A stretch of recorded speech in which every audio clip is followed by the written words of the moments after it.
Hi there. Today we're going to start learning how to write out our scales, and we're going to start with the concert G minor scale. This is going to be for the flutes and mallets specifically. And in my class you're going to receive one of these sheets. This is our scale sheet. It has 1, 2, 3, 4, 5, 6, 7 staves, and we're going to start with the first one. And because this is for flutes and mallets, in the margin, you're going to put a lowercase g, and that's it. That tells you what scale you're working with. And then on the sheet, you're going to start by drawing your clef. And if you want, you can go ahead and draw your clef on every single stave. But we're going to concentrate on the first one. So draw your clef.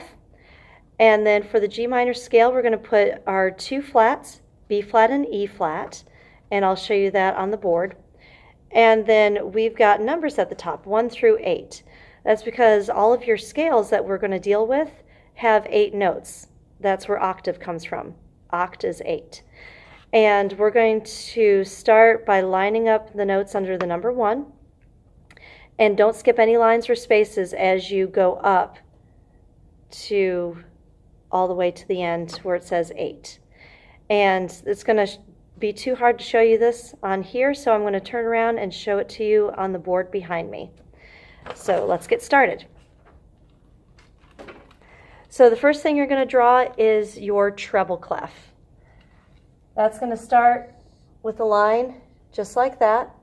At the top, you're going to draw like a little D, and you're going to stop that D at the 4th line.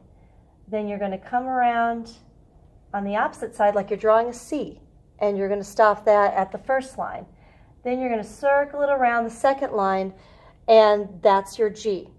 So that's why the treble clef is also known as your G clef. Then we're going to draw a flat sign on the 3rd line. That tells me that all of my B's are flat no matter where they are. They don't have to be on the 3rd line. They can be the B below the staff, on the 3rd line, or above the staff. Then we stagger a little bit and we draw a flat sign on the E space. And that tells me that all of my E's are flat no matter where they are, whether it's on that space or the 1st line or above the staff. Now because it's our G scale and we know that our 2nd line is G, we're going to draw a whole note right here. And because we're in minor, we're going to name the notes using lowercase letters. So our first one is G on the 2nd line. We don't skip any lines or spaces. You're going to draw your next note. And in the musical alphabet, when we get to the G, we have to start over. So we're going to call this one A. And that's going to have a lowercase a right there. I'm going to move this over a little bit, and we're going to keep going.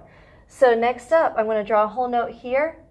Well, that's on the B line, but because of our key signature, it's a B flat. So we're going to draw a little flat sign right there. Let's keep going. Don't skip any lines or spaces. On the 3rd space, that's going to be C.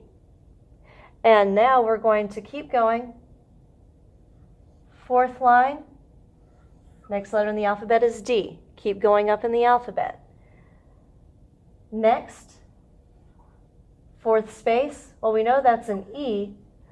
Looking back at our key signature, we know that's an E flat. 2 more notes. So next up is going to be F on the top line. And last but not least, I'm going to scoot this over just a little bit. Sitting on top of the staff, just like that, is going to be our G. And for your G minor scale, that's all you need. You're going to get 1 point for the clef, 1 point for the key signature drawn correctly, 1 point for each note, and 1 point for each note name.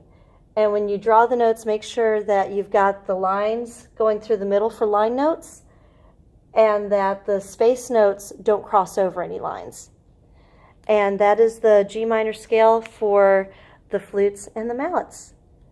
Good luck.